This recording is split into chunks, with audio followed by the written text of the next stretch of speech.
Classrooms across Florida have become ground zero for America's latest culture war. This week, the College Board revised its new AP African American Studies course, cutting out material that Governor Ron DeSantis argued was a Trojan horse for left-wing ideology. The board insists it did not give in to political pressure and that these revisions were long planned. But the changes to the course directly impact subjects that were long under fire from Republican and Florida officials. The new course excludes topics like Black Lives Matter, Black queer studies, and the debate over reparations from its exam and are now only listed as options for research projects.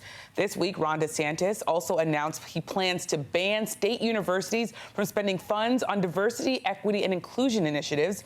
This all comes as Florida continues to be the epicenter of new anti-LGBTQ legislation taking place throughout the country. Joining me now is David Johns, director of the National Black Justice Coalition, and Rodrigo Heng-Lehtinen, executive director for the National Center for Transgender Equality. So thank you both for being here. David, I want to start with you.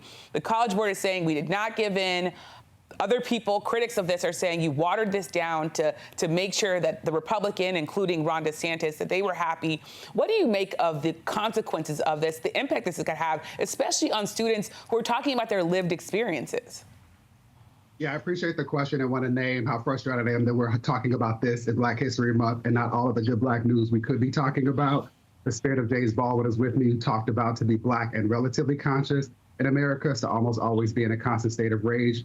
And I am enraged that DeSantis has engaged in an all-out attack on academic freedom, on free speech, and on core pillars of democracy, including public schools. We got here because this is simply a manifestation of white nationalism. Our public schools have been under attack, and DeSantis deciding that his history is the core curriculum, while parts of my history are maybe at some point offered as an elective, is a reflection of white nationalism. What I know as a Black same-gender-loving man is that you cannot talk about Black history without naming the work of Bayard Rustin, the architect of the Civil Rights Movement and the March on Washington in '63. You cannot talk about feminism structures or struggles without naming Marsha P. Johnson, the Black trans woman who helped to spark the Stonewall Rebellion. It is not possible to move past acknowledging that wherever there is history, there's Black history, and wherever there's Black history, it's always been queer AF. Specific to your question about the College Board, one of the things that enrages me most is the capitulation of adults in positions of power. The College Board is a century-year-old organization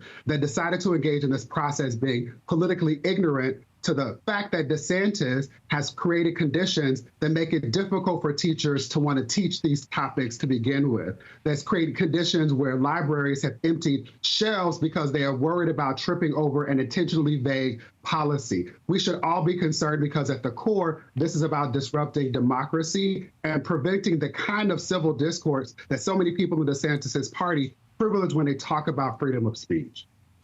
And Rodrigo, so many people agree with what David is saying. It's about intersectionality. It's about not erasing queer people from the history, Black history, all history. What's your reaction? Well, these courses are essential for building an America as good as its ideals. I mean, learning about American history in all of its complexity, the good and the bad, is how we build a better future. This is how we learn about how to build a world free of racism where everyone can thrive, and everyone, including Black Americans and Black LGBT Americans, we are all a part of fabric of this society. We all have a place in this history. We have always been here. And learning about that history is how we can figure out to build a society in which all of us get the health care that we need, are free from violence, and able to thrive.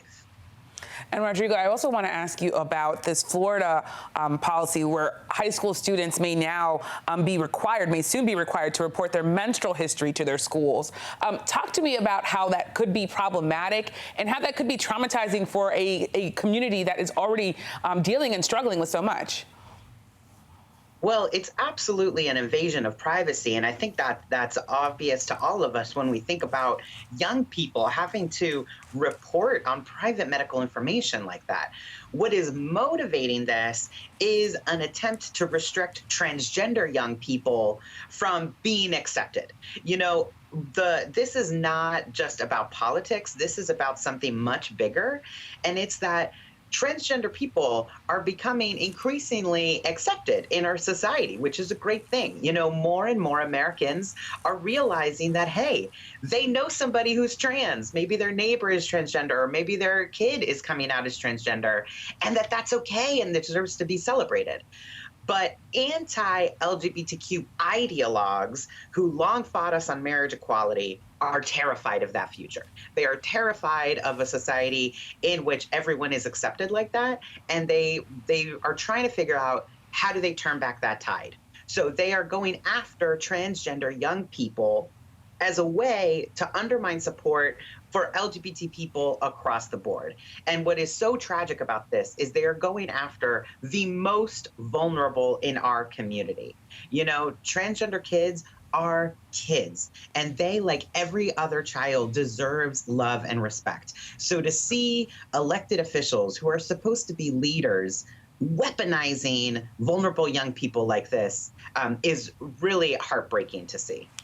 And David, there are some who are also saying that Ron DeSantis and Republican officials, that they're weaponizing funds by defunding diversity inclusion programs. So what do you think the impact of that could be, especially on Black students who have faced all sorts of specific challenges that are different from other people? Of course, there are all the other ethnicities and lived experiences that also would be impacted by this. Yeah, I appreciate the question. Governor DeSantis came from one of my degrees as I majored in African-American studies before getting his PhD in sociology. And Asa Hilliard said that I've never met a child, in particular a Black child, who is not a genius. There's no secret to how we support them. We first acknowledge them as human, and we second support them with love. To your point, Yamiche, the suicide rates for Black youth have doubled in the last 2 decades, which is alarming because kids don't ask to be born, but those rates have decreased for every other community of children. We also know that mental health, depression, anxiety, those rates are extreme in students who identify as or who are assumed to be LGBTQIA+. We don't collect data on both. And so what we know is that this has already caused additional stress on who are dealing with the implications of the novel pandemic. And so I want people to be clear that this is about our children, again, who didn't ask to be born. This is about our country, and it's about defending democracy. Ron DeSantis is engaging in white nationalistic practices that we've seen before. We saw this when the Daughters of the Revolution rewrote history books to uphold pathologies that maintain privilege and white supremacy. We should all be weary of what's happening and be engaged in the fight against it. Well, I could talk to both of you all day, but I have to go. Thank you so much, David and Rodrigo.